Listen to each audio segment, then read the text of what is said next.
السلام عليكم ورحمة الله تعالى وبركاته. أعوذ بالله من الشيطان الرجيم. بسم الله الرحمن الرحيم. الحمد لله رب العالمين. الرحمن الرحيم. مالك يوم الدين. إياك نعبد وإياك نستعين. اهدنا الصراط المستقيم. صراط الذين أنعمت عليهم غير المغضوب عليهم ولا الضالين.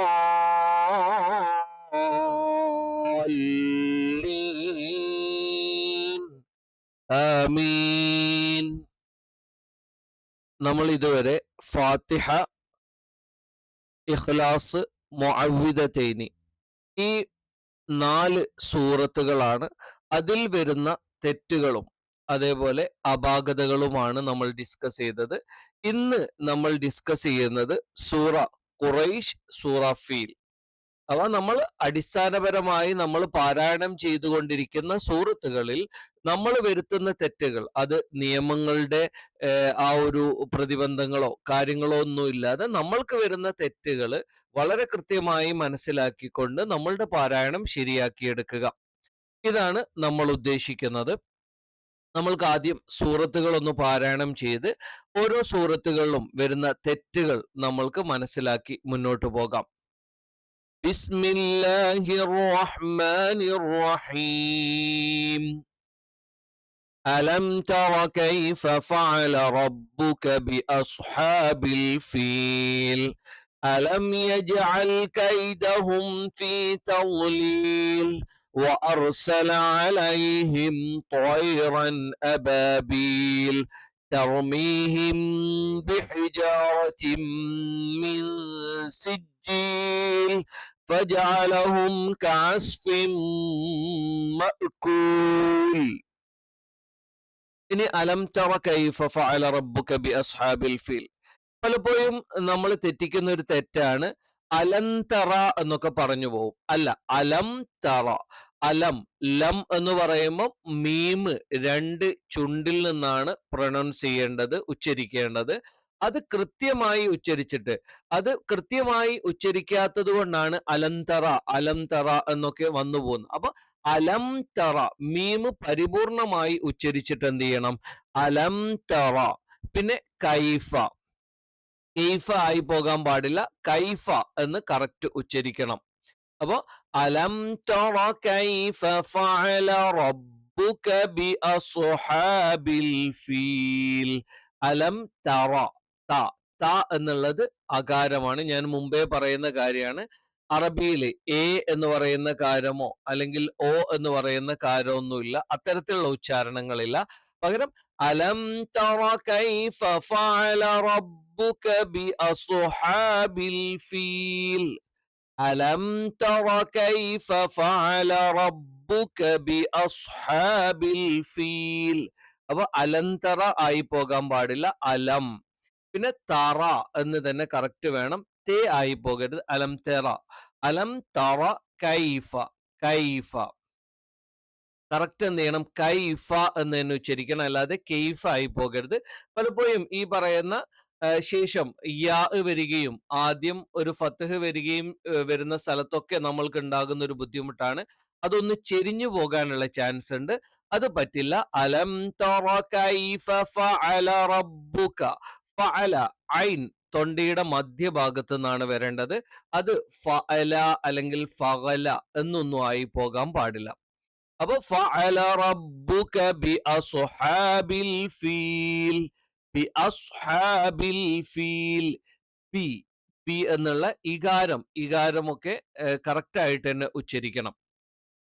അലം തറ കൈഫ ഫഅല റബ്ബുക ബി അസ്ഹാബിൽ ഫീൽ. അപ്പൊ ഇവിടെ ഫ എന്നുള്ള ഒരു ഉച്ചാരണം അത് നമ്മൾ ശ്രദ്ധിക്കണം. അലം തറ കൈഫ ഫഅല. കൈഫ ഫഅല. അപ്പൊ ഇവിടെ രണ്ട് വരി മുൻപല്ലുകൾ താഴെ ചുണ്ടിൽ ചേർത്ത് വെച്ചിട്ടാണ് ഫ എന്നുള്ള ഉച്ചാരണം വരുന്നത്. പ എന്നുള്ള ഉച്ചാരണമാണെങ്കിലോ രണ്ട് ചുണ്ടുകളും ശക്തമായി അടച്ചു വെക്കുമ്പോഴാണ് ബ.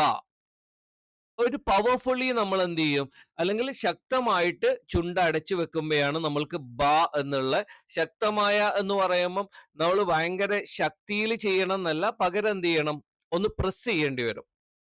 വ, ബ, മ ഈ പറയുന്ന മൂന്ന് അക്ഷരങ്ങളും എന്താണ്, രണ്ട് ചുണ്ടുകളിൽ നിന്ന് തന്നെ വരുന്നതാണ്. പക്ഷെ ബ എന്ന് പറയുന്ന അക്ഷരത്തെ വ്യത്യസ്തമാക്കുന്നത് രണ്ടും ശക്തമായി അടച്ചു വെക്കുന്നു. മ എന്ന് പറയുമ്പോൾ അത്ര അടച്ചു വെക്കുന്നില്ല, പക്ഷെ എന്ത് ചെയ്യുന്നുണ്ട്, അടക്കുന്നുണ്ട്. അതേ സമയത്ത് എന്താണ്, വ എന്ന് പറയുമ്പോൾ ചുണ്ട് അടക്കുന്നില്ല, ചുണ്ട് ഒരു വൃത്താകൃതിയിൽ വെച്ചിട്ടാണ് നമ്മൾ എന്ത് ചെയ്യുന്നത്, ഈ പറയുന്ന രീതിയിൽ വ ഉച്ചരിക്കുന്നത്. അപ്പൊ അലം തറ കൈഫ ഫഅല റബ്ബുക ബി അസ്ഹാബിൽ ഫീൽ അലം യജ്അൽ കൈദഹും ഫീ തദ്ലീൽ.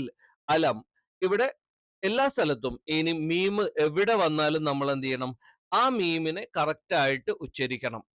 അവ കറക്റ്റ് ആയിട്ട് ഉച്ചരിക്കണം എന്ന് പറഞ്ഞാൽ അത് കംപ്ലീറ്റ്, അല്ലെങ്കിൽ അലം യജ് അൽ എന്നുള്ളത് അലം യജ് അൽ ഒക്കെ ആയി പോകും. അപ്പൊ മീം കറക്റ്റ് ആയിട്ട് ഉച്ചരിച്ചിട്ടില്ല എങ്കിൽ മീമും യാവും കൂടി ചേർന്നിട്ട് അത് രണ്ടുമല്ലാത്ത ഒരു അക്ഷരം വരും. അലം യജ്അൽ കൈദഹും കൈദഹും ഫീ തദ്ലീൽ. ഞാൻ നേരത്തെ പറഞ്ഞ പോലെ ഇവിടെ കെയ്ദഹും ഒന്ന് ചെരിഞ്ഞു പോകാനുള്ള ചാൻസ് ഉണ്ട്, അതൊരിക്കലും ഉണ്ടാകാൻ പാടില്ല.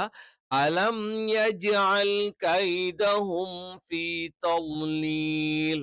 അപ്പൊ നമ്മളുടെ പരമാവധി നമ്മൾ എന്ത് ചെയ്യുക, കറക്റ്റ് ആയിട്ട് ഉച്ചരിക്കണം. അവ ഇതൊന്നും ഒരു ബുദ്ധിമുട്ടല്ല, നമ്മളൊന്ന് ശ്രദ്ധിച്ചാൽ തിരുത്താവുന്ന കാര്യങ്ങളേ ഉള്ളൂ. അലം യജ്അൽ യജ്അൽ യജ്അൽ. അപ്പൊ യജ്അൽ യേ ആയി പോകരുത്, യജ്അൽ യജ്അൽ കൈദഹും ഫീ തദ്ലീൽ. അപ്പൊ ഇവിടെ നമ്മൾക്കൊരു കോംപ്ലിക്കേഷൻ ഉള്ള ഒരു ലെറ്റർ ആണ് ലാദ് എന്ന് പറയുന്നത്. ഇത് നമ്മൾ പലപ്പോഴും കൺഫ്യൂഷൻ ആയി പോകും. ഈ ല ല എന്ന് പറയുമ്പം ലാന്റെ മഖ്റജ് നിങ്ങൾക്ക് അറിയണ്ടാവും. ല, ല, സ ഈ പറയുന്ന മൂന്ന് അക്ഷരങ്ങളും വരുന്നത് നാവിന്റെ അറ്റം മേലെ മുൻപല്ലിന്റെ അടിഭാഗത്ത്. ഇതാണ് മേലെ മുൻപല്ലിന്റെ അടിഭാഗമെങ്കിൽ നാവിന്റെ അറ്റം ഇവിടെ ടച്ച് ചെയ്യുമ്പോഴാണ് നമ്മൾ എന്ത് ചെയ്യുന്നത്, ഈ അക്ഷരങ്ങൾ ഉച്ചരിക്കുന്നത്. പലപ്പോഴും നമ്മൾ ഇത് മാറിപ്പോകാറുണ്ട്. അതേപോലെ തന്നെ അല്ല എന്നുള്ള ഉച്ചാരണവും പലപ്പോഴും ഇതൊക്കെയായിട്ട് അങ്ങോട്ടും ഇങ്ങോട്ടും മാറിപ്പോകാറുണ്ട്. ലാദ് എന്ന് പറയുന്ന ഫീ തദ്ലീൽ എന്ന് പറയുന്ന ലാദ് നാവിന്റെ ഇടതുഭാഗം അല്ലെങ്കിൽ വലതുഭാഗം, അത് മേലെ ഭാഗത്തുള്ള അതിനെതിരെയുള്ള അണപ്പല്ല്. അപ്പൊ നാവ് ഇങ്ങനെയാണെങ്കിൽ, ഇത് നാവാണെങ്കിൽ ഈ സൈഡിലും അണപ്പല്ലുകൾ ഉണ്ടാവും, ഈ സൈഡിലും അണപ്പല്ലുകൾ ഉണ്ടാവും. അപ്പൊ ഈ പറയുന്ന ഏതെങ്കിലും ഒരു സൈഡിലെ അണപ്പല്ലിനോട് ചേർത്ത് വെക്കുക, അതില്ലെങ്കിൽ അതിന്റെ മോണയുമായിട്ട് ചേർത്ത് വെക്കുക. ല ല ല. അപ്പൊ അത് റൈറ്റ് സൈഡ് ആയാലും കുഴപ്പമില്ല, ലെഫ്റ്റ് സൈഡ് ആയാലും കുഴപ്പമില്ല. അപ്പൊ നാവിന്റെ ഇടതുഭാഗം അല്ലെങ്കിൽ വലതുഭാഗം എന്താണ്, അതിന്റെ തൊട്ടുമേലുള്ള അണപ്പല്ല്, തൊട്ടുമേല് എന്ന് പറഞ്ഞാൽ മേൽവരിയിലുള്ള അണപ്പല്ലിലാണ്. അവ താഴ്ഭാഗത്തല്ല, മുകൾ വരിയിലുള്ള അണപ്പല്ലിന്റെ മോണയുമായിട്ട് ചേർത്ത് വെച്ചുകൊണ്ടാണ് നമ്മൾ എന്ത് ചെയ്യേണ്ടത്, അത് ഉച്ചരിക്കേണ്ടത്. അപ്പൊ ഇത് കറക്റ്റായി അലം യജ്അൽ യജ്അൽ കൈദഹും ഫീ തദ്ലീൽ. തദ്ലീൽ കറക്റ്റ് ഉച്ചരിക്കണം. അത് ഈ പറയുന്ന അതുമായിട്ട് കൺഫ്യൂഷൻ ആകരുത്. പിന്നെ അള്ളാ എന്നുള്ള ഉച്ചാരണം നമ്മൾ ലാമിന്റെ മറ്റൊരു രൂപമാണ് അള്ളാ എന്ന് പറയുന്നത്. അതായത് ബില്ലാഹി എന്ന് പറയുമ്പോൾ ഇതേ അള്ളാ എന്നുള്ളത് ബില്ല ലാമിലേക്കാണ് വരുന്നത്. അപ്പൊ ലാമിന്റെ മറ്റൊരു ഉച്ചാരണമാണ് തഫ്ഹീം എന്ന് പറയും, അള്ളാ എന്ന് പറയുന്നത്. അപ്പൊ ആ ഒരു സ്ഥലത്ത് നിന്നാണ് അള്ളാ എന്ന് വരുന്നത്, അല്ലാതെ ഈ പറയുന്ന മൂന്ന് ഉച്ചാരണങ്ങളും തമ്മിൽ കൺഫ്യൂഷൻ ആകരുത്. അതുകൊണ്ടാണ് ഞാൻ എന്ത് ചെയ്തത്, ഇതിന്റെ മഖ്റജ് കൂടി ഇവിടെ പറഞ്ഞത്. وأرسل عليهم طيرا أبابيل. وأرسل വ വ നമ്മൾ പലപ്പോഴും തെറ്റി ഉച്ചരിച്ചു പോകാറുണ്ട്. നേരത്തെ നമ്മൾ ഫാക്ക് പറഞ്ഞ മഖ്റജ് ഉണ്ടല്ലോ, മേലെ മുൻപല്ലിന്റെ അടിഭാഗം താഴെ ചുണ്ടിൽ ചേർത്ത് വെച്ചുകൊണ്ട് വ എന്ന് മലയാളം ഉച്ചരിക്കുന്ന ഒരു രീതിയുണ്ട്. അതല്ല നമ്മൾ ഇവിടെ ശരിക്കും ഉച്ചരിക്കുന്നത്. വ എന്ന് പറയുന്ന ചുണ്ടിന്റെ ഫ്രണ്ട് ഭാഗം ഒരു ഏകദേശം ഒരു വൃത്താകൃതിയിൽ വരുന്ന രീതിയിലായിരിക്കും എന്ത് ചെയ്യാൻ ഉണ്ടാവുക. വ അർസല സ സ സ എന്ന് പറയുമ്പം രണ്ട് വരി മുൻപല്ലുകൾക്കിടയിൽ നാവിന്റെ അറ്റം വരും. ടച്ച് ചെയ്തു ചെയ്തില്ല എന്നുള്ള രീതിയിലാണ് ഉണ്ടാവുക. വ അർസല അലൈഹിം അലൈഹിം. ഇതൊക്കെ അലൈഹിം ഒക്കെ പ്രത്യേകിച്ച് അലൈഹിം എന്ന് നമ്മൾ ഉച്ചരിക്കും. അലേ എന്ന് പറയുമ്പോൾ ലേ എന്നുള്ള ഉച്ചാരണം ഇത് അറബിയിലില്ല. അപ്പൊ അലൈഹിം ത്വയ്റൻ അലൈഹിം ത്വയ്റൻ. ഇവിടെയും മീം എന്ത് ചെയ്യണം? കറക്റ്റ് ആയിട്ട് ഉച്ചരിക്കണം. ഈ സുക്കൂനുള്ള മീമിന് ശേഷം ബാക്കിയുള്ള അക്ഷരങ്ങൾ വരുമ്പം അത് നമ്മൾ കൂട്ടി വായിച്ചു പോയാൽ അവിടെ ചില കോംപ്ലിക്കേഷൻസ്, ഉച്ചാരണത്തിലുള്ള ചില കോംപ്ലിക്കേഷൻസ് ഉണ്ടാവും. അർസല അലൈഹിം ത്വയ്റൻ. അപ്പൊ അലൈഹിം എന്ന് കറക്റ്റ് ആയിട്ട് ഉച്ചരിച്ച് പൂർത്തീകരിച്ചുകൊണ്ട് തന്നെ എന്ത് ചെയ്യണം? ത്വയ്റൻ അബാബീൽ ത്വയ്റൻ അബാബീൽ وأرسل عليهم طيرا أبابيل عليهم طيرا أبابيل. അലൈഹിം എന്ന് കറക്റ്റ് ആയിട്ട് ഉച്ചരിക്കണം. ലേ ആയി പോകാൻ പാടില്ല. പിന്നെ ത്വ എന്നുള്ളതിന്റെ മഹ്റജ് അല്ലെങ്കിൽ അതിന്റെ ഉച്ചാരണം എവിടുന്നാണ്? നാവിന്റെ മുകൾ ഭാഗത്തോട് ചേർന്ന് കിടക്കുന്ന അറ്റം, നാവിന്റെ മുകൾ ഭാഗത്തോട് ചേർന്ന് കിടക്കുന്ന അറ്റം മേൽവരിയിലെ രണ്ട് മുൻപല്ലികളുടെ മോണയോട് ചേർത്ത് വെക്കണം. ത്വ. അപ്പം നാവിന്റെ അറ്റം മേലെ മുൻപല്ലുകളുടെ മോണയോട് അല്ലെങ്കിൽ മോണയോട് ചേരുന്ന ആ ഒരു ഭാഗത്ത് ചേർത്ത് വെച്ചുകൊണ്ട് ത്വ ത്വ. ത്വയ്റൻ ത്വയ്റൻ എന്ന് പറയുമ്പോൾ മലയാളത്തിലുള്ള ത്വയ് ആയി പോകാൻ പാടില്ല. അതുകൊണ്ടാണ് ഞാൻ ത്വാന്റെ കറക്റ്റ് ഉച്ചാരണം പറഞ്ഞത്. അല്ലാതെ ത്വ എന്ന് മലയാളത്തിൽ പറയുന്ന തത്വമസി എന്നൊന്നും പറയാം. ആ ത്വ എന്ത് ചെയ്യാൻ പാടില്ല? തത്വം എന്നൊക്കെ പറയുന്ന അതല്ല. അറബിയിലുള്ള ത്വ എന്നുള്ളത് ഉച്ചാരണം വേറെയാണ്. പിന്നെ ത്വയ്റൻ അബാബീൽ എന്ന് പറയണം.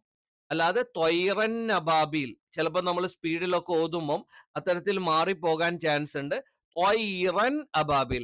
അറബിയുടെ ഒരു പ്രത്യേകത എന്ന് പറയുന്നത് ഖുർആൻ പാരായണം വൃത്തിയാവണം എന്നുണ്ടെങ്കിൽ നമ്മൾ ഓരോ അക്ഷരങ്ങളും കൃത്യമായി ഉച്ചരിച്ച് പഠിക്കണം. അല്ലാതെ ഇംഗ്ലീഷ് ലാംഗ്വേജ് പോലെ നമ്മൾ അക്ഷരങ്ങൾ അങ്ങോട്ടും ഇങ്ങോട്ടും ചേർത്ത് വായിക്കരുത്.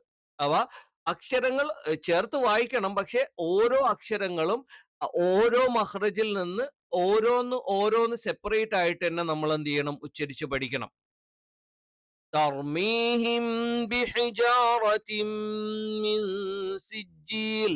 തർമീഹിം ത എന്ന് തന്നെ വേണം, തേ ആയി പോകരുത്. തർമീഹിം തർമീഹിം ബിഹിജാറത്തിൻ. ഇവിടെ തർമീഹിം ബിഹിജാറത്തിൻ അവിടെ നമ്മൾ ഇദ്ഗാമുൻ എന്താണ് ഇഖ്ലാബ് എന്നുള്ളൊരു നിയമം പറയും. ഇഖ്ലാബ് അല്ല, ഇദ്ഗാമും നമ്മളുടെ സാക്കിനായ മീമിന് ശേഷം വരുന്ന ഇഖ്ഫ എന്നൊക്കെ ഉള്ള ഒരു നിയമം പറയും. ആ നിയമം ഒന്നും നിങ്ങൾ പഠിക്കേണ്ട.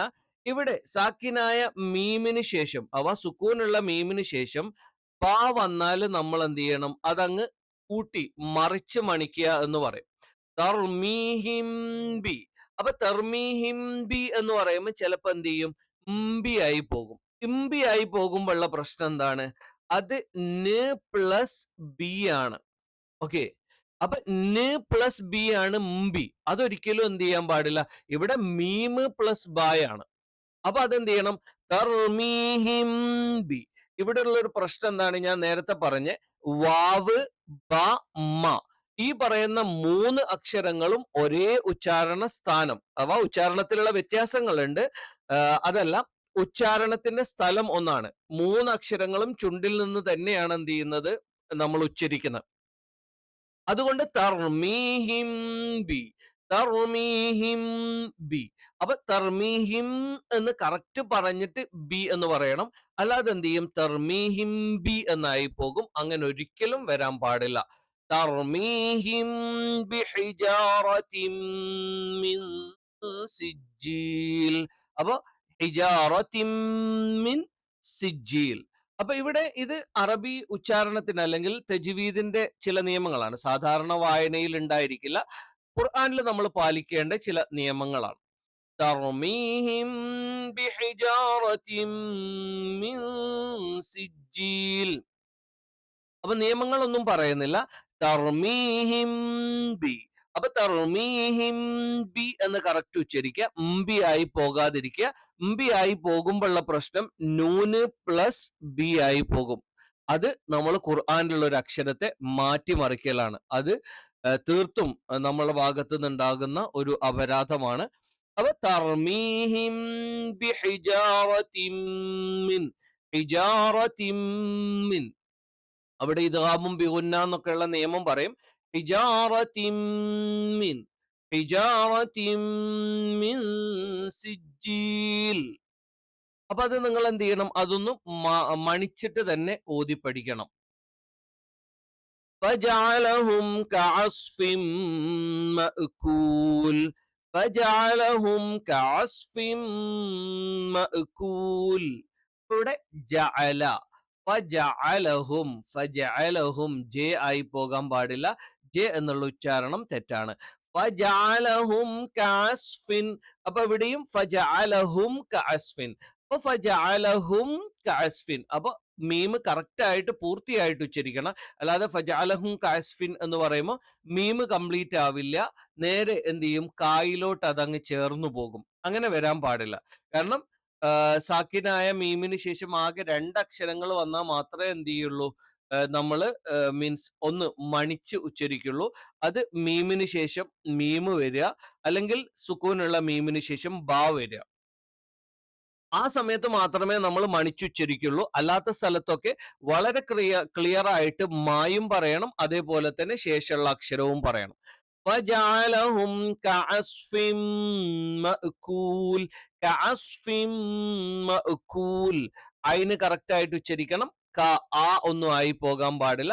കഅസ്ഫിൻ മഅകൂൽ, കഅസ്ഫിൻ. ഇവിടെയും നമ്മൾ നേരത്തെ പറഞ്ഞ ആ ഒരു നിയമം തന്നെയാണ്. തൻവീനു ശേഷം മാ വരുമ്പോ എന്ത് ചെയ്യണം? നമ്മൾ അത് മണിച്ചുച്ചരിക്കണം. കഅസ്ഫിൻ മഅകൂൽ. ഇനി അടുത്ത സൂറത്ത് ലിഈലാഫി ഖുറൈശ്. നമുക്കൊന്ന് ആദ്യം ഒന്ന് ഓതി നോക്കാം. എന്നിട്ട് എന്ത് ചെയ്യാം? അതിൽ നമ്മൾ വരുന്ന തെറ്റുകളൊന്ന് പരിശോധിച്ചു പോകാം. ബിസ്മില്ലാഹിർ റഹ്മാനിർ റഹീം.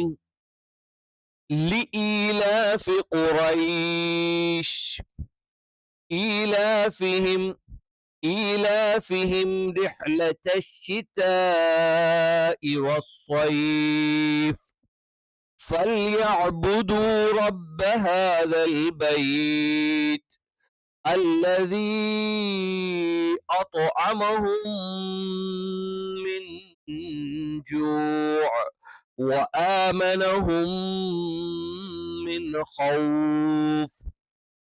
അപ്പൊ ഇതിൽ ഒന്നാമത്തെ ആയത്തിൽ തന്നെ ലിഈലാഫി ഖുറൈശ്, ആ എന്നുള്ള ഉച്ചാരണം എവിടെ വന്നാലും നമ്മൾ എന്ത് ചെയ്യണം? കൃത്യമായിട്ട് ശ്രദ്ധിക്കണം. കാരണം ആ എന്നുള്ള ഉച്ചാരണം തൊട്ട് മുമ്പത്തെ അക്ഷരമായിട്ടോ ശേഷമുള്ള അക്ഷരമായിട്ടോ കൂടി ചേർന്ന് പോയാൽ അതിന്റെ ഉച്ചാരണം കറക്റ്റ് ആവില്ല.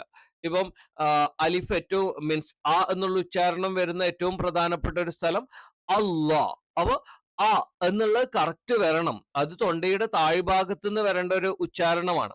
തൊണ്ടയുടെ ഏറ്റവും താഴ്ഭാഗത്ത് നിന്ന് വരേണ്ട ഒരു ഉച്ചാരണമാണ് അല്ലാഹ്. അപ്പൊ ഇവിടെ ലിഈലാഫി ഖുറൈശ്, ഈ ഈ ലിഈലാഫി ഖുറൈശ്, ലിഈലാഫി. അപ്പൊ ഈ എന്നുള്ള ഉച്ചാരണം കറക്റ്റ് ആകണം. രണ്ടാമത്തെ കാര്യം ഖുറൈശ്, ഖുറൈശ്. അപ്പൊ ഇവിടെയും വരാൻ ചാൻസ് ഉള്ള ഒരു കാര്യം എന്താണ്? ഖുറൈശ് എന്ന് ഉച്ചരിച്ചു പോകാനുള്ള ചാൻസ് ഉണ്ട്. അതൊരിക്കലും വരാൻ പാടില്ല. ഖുറൈശ്. ആദ്യമേ പറഞ്ഞല്ലോ അറബിയിൽ അത്തരത്തിലുള്ള ഉച്ചാരണം ഇല്ല. അപ്പൊ അറബിയിലുള്ള ഉച്ചാരണം ഒന്നുകിൽ റ, റി, റു, റ്, അല്ലെങ്കിൽ എന്താണ് ഖുറാ, ഖുറി, ഖുറു, അഥവാ ആ, ഇ, ഉ. പിന്നെ ഉള്ളത് ഖുറൈശ്. അതേപോലെ തന്നെ എന്താണ് മീൻസ് ബൗൽ എന്ന് പറയുന്ന ഔ എന്നുള്ള ഉച്ചാരണം. അത് ഔ എന്നുള്ള ഉച്ചാരണം അല്ല, മറിച്ച് എന്താണ്?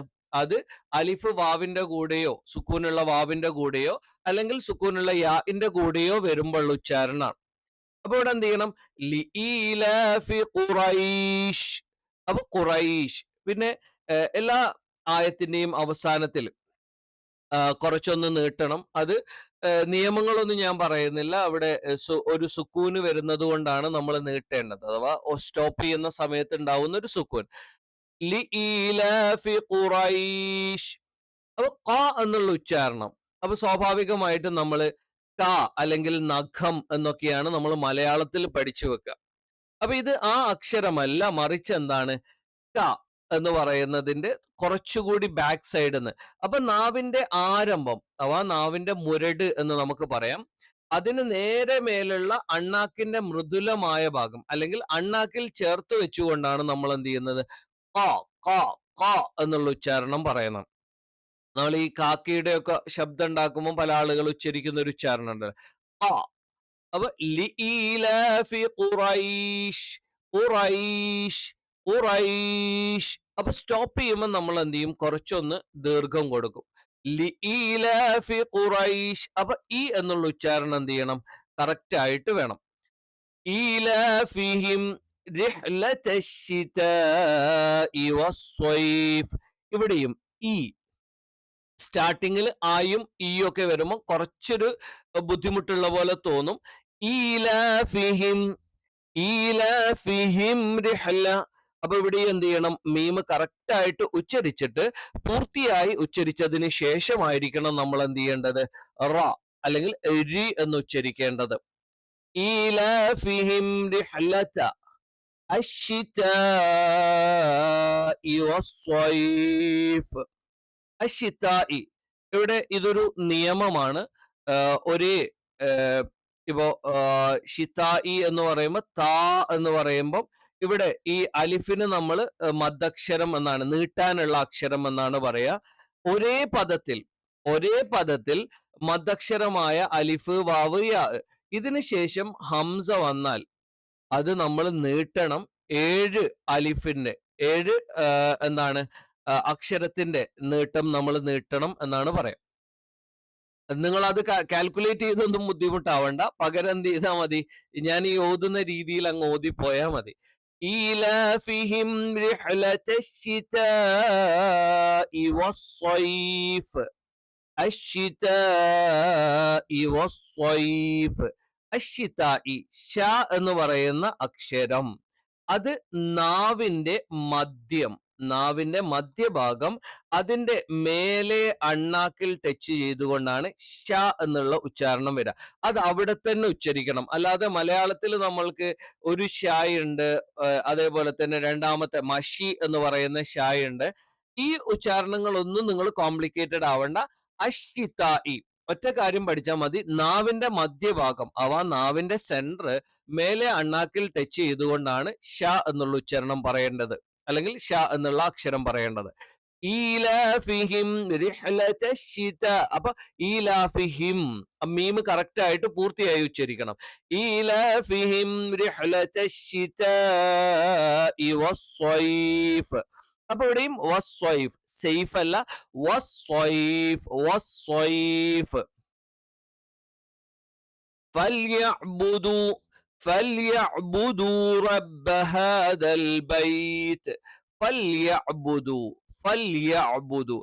യഅ്ബുദു എന്നുള്ളതാണ് കറക്റ്റ്. യഅ്ബുദു ഐനാണ്. യഅ്ബുദു എന്ന് പറഞ്ഞാൽ തെറ്റാണ്. ഇനി കുറച്ച് ചില ആളുകൾ ഒന്ന് ഓവർ ആക്കിയിട്ട് യഅ്ബുദു എന്ന് പറഞ്ഞാലും തെറ്റാണ്. ഐന് ഈ പറയുന്ന 3 അക്ഷരങ്ങളും വരുന്നത് തൊണ്ടയിൽ നിന്നാണ് എന്ത് ചെയ്യുന്നത്, ഈ 3 അക്ഷരങ്ങളും. അപ്പൊ ഈ തൊണ്ടയുടെ താഴ്ഭാഗത്ത് നിന്നാണ് അംസ് ഹ വരുന്നത്. പിന്നെ അതിന്റെ മധ്യഭാഗത്ത് നിന്നാണ് എന്ത് ചെയ്യുന്നത്, ഐന് ഹ വരുന്നത്. പിന്നെ അതിന്റെ ഏറ്റവും മുകൾ ഭാഗത്ത് നിന്നാണ് എന്ത് ചെയ്യുന്നത്, ഗൈന് ഹ വരുന്നത്. അപ്പൊ ഇതിൽ ഉച്ചാരണം മാറിക്കഴിഞ്ഞാൽ നല്ല ബുദ്ധിമുട്ടാണ്. കാരണം ഇത് തൊണ്ടയുടെ താഴ്ഭാഗത്ത് നിന്ന് വരേണ്ട അക്ഷരം തൊണ്ടയുടെ മധ്യഭാഗത്ത് നിന്ന് ഉച്ചരിച്ചാൽ എന്ത് ചെയ്യില്ല, ശരിയാവില്ല. അപ്പൊ ഇവിടെ ഫൽയഅ്ബുദു തൊണ്ടയുടെ മധ്യഭാഗത്ത് നിന്ന് വരേണ്ട ഐനാണ്. ഫൽയഅ്ബുദു റബ്ബ ഹാദൽ. അപ്പൊ ഫൽയഅ്ബുദു, യഅ്ബുദു എന്ന് പറ്റില്ല, അതേപോലെ തന്നെ യഗ്ബുദു എന്നും പറ്റില്ല. റബ്ബ റബ്ബ. പിന്നെ ചില ആളുകൾ ഓവർ ആക്കിയിട്ട് റബ്ബ, അങ്ങനെയൊന്നുമില്ല. ഫൽയഅ്ബുദു റബ്ബ 2 അക്ഷരമേ ഉള്ളൂ. ബ എന്ന് പറഞ്ഞാൽ ബ് പ്ലസ് ബായാണ് എന്ത് ചെയ്യുന്നത്, ബ. അപ്പൊ നമ്മൾ എന്ത് ചെയ്താൽ മതി? അത്രയും ഉച്ചരിച്ചാൽ മതി. അല്ലാതെ വെറുതെ എന്ത് ചെയ്യാൻ പാടില്ല? റബ്ബ എന്നൊന്നും പറഞ്ഞിട്ട് കൂടുതൽ ഉച്ചാരണത്തിന് പ്രസ് കൊടുക്കാൻ പാടില്ല. ഫല്യഅ്ബുദൂ റബ്ബ ഹാദൽ ബൈത്ത്. ബൈത്ത് അത് ബേ ആയി പോകരുത്. ഇത് ഫതഹിന് ശേഷം യാ വരുന്ന സ്ഥലത്തൊക്കെ ഉണ്ടാവുന്ന ഒരു ബുദ്ധിമുട്ടാണ് എന്ത് ചെയ്യുന്നത്? ഒന്ന് അതിന്റെ ബ എന്നുള്ള അകാരത്തിന്റെ ഉച്ചാരണം ഒന്ന് ചെരിഞ്ഞു പോകാൻ ചാൻസ് ഉണ്ട്. അതൊന്നും വരുത്തരുത്. ഫല്യഅ്ബുദൂ റബ്ബ ഹാദൽ ബൈത്ത്. ബൈത്ത് ബൈത്ത്. പിന്നെ ദ എന്നുള്ള ഉച്ചാരണം നിങ്ങൾക്കറിയാം. നാവിന്റെ അറ്റം മേലെ മുൻപല്ലിന്റെ അടിഭാഗത്ത് താഴ്ഭാഗത്ത് വെച്ചുകൊണ്ടാണ് നമ്മൾ ഉച്ചരിക്കുന്നത്. അവസാനത്തെ ആയത്ത് അല്ലദീ അത്അമഹും മിൻ ജൂഇൻ വആമനഹും മിൻ ഖൗഫ്. അല്ലദീ ഇവിടെ നമ്മൾ നേരത്തെ പറഞ്ഞ അതേ നിയമം തന്നെയാണ്. അല്ലദീ ഇവിടെ എന്ത് ചെയ്തു? അവസാനത്തിൽ നീട്ടാനുള്ള യാ വന്നു. പക്ഷെ എന്താണ്? അതേ പദത്തിലല്ല ആ എന്നുള്ള ഉച്ചാരണം വന്നിരിക്കുന്നത്, അല്ലെങ്കിൽ അംസ വന്നിരിക്കുന്നത് എന്തല്ല? തൊട്ടടുത്ത അതേ പദത്തിലല്ല, മറിച്ച് തൊട്ടടുത്ത പദത്തിലാണ്. അപ്പൊ ഒരു പദത്തിന്റെ അവസാനത്തിൽ മധ്യക്ഷരവും തൊട്ടടുത്ത പദത്തിന്റെ ആദ്യത്തിൽ അംസും വന്നാല് നിർബന്ധമായിട്ടും നീട്ടണം എന്നില്ല. എന്നാലും നീട്ടുന്നതാണ് എന്ത് ചെയ്യുന്നത്? നല്ലത്. ഉച്ചാരണത്തിന് ഒരു ഭംഗിയും അല്ലെങ്കിൽ ആ ഒരു രീതിക്കും നല്ലത് എന്താണ്? അത് നീട്ടുക എന്നുള്ളതാണ്. അല്ലദീ അത്അമഹും, അതിന് പകരം അല്ലദീ അത്അമഹും നീട്ടാതെ പറഞ്ഞാലും തെറ്റില്ല. പക്ഷെ നമ്മൾ എപ്പോഴും നിയമങ്ങൾ പാലിച്ചുകൊണ്ട്, അഥവാ അതിന്റെ കൃത്യതയിൽ പാലിച്ചുകൊണ്ട് ഓതുന്നതാണ് അതിന്റെ ഒരു ഭംഗി. അല്ലദീ അത്അമഹും. നാവിന്റെ മുകൾ ഭാഗത്തോട് ചേർന്ന് കിടക്കുന്ന അറ്റം മേലെ വലിയിലെ രണ്ട് മുൻപല്ലുകളുടെ മോണയോട് ചേരുന്ന ആ ഭാഗത്ത് ടച്ച് ചെയ്തുകൊണ്ടാണ് നമ്മൾ ത്വ എന്നുള്ള ഉച്ചാരണം പറയുന്നത്. അല്ലദീ അത്അമഹും മിൻ. അത്അമഹും മിൻ. ഇവിടെ ശ്രദ്ധിക്കേണ്ട കാര്യം, മീമിന് ശേഷം മീമ് വരികയാണ്. സുക്കൂനുള്ള മീമിന് ശേഷം മീമ് വന്നാൽ നമ്മൾ എന്ത് ചെയ്യും? ഇദ്ഗാമും ബിഗുന്ന എന്നാണ് പറയാ. അവിടെ മണിച്ച് ഉച്ചരിക്കുകയാണ് പതിവ്. അല്ലദീ അത്അമഹും മിൻ. അപ്പൊ അത്അമഹും എന്ന് മണിച്ചിട്ട് എന്ത് ചെയ്യണം? മിൻ എന്നുള്ള ഉച്ചാരണം കൂടി വരണം. അത്അമഹും മിൻ ജൂഅ്. മിൻ ജൂഅ്. അത് സുക്കൂനിന് ശേഷം ജ. ഞാൻ നിയമമൊന്നും പറയുന്നില്ല.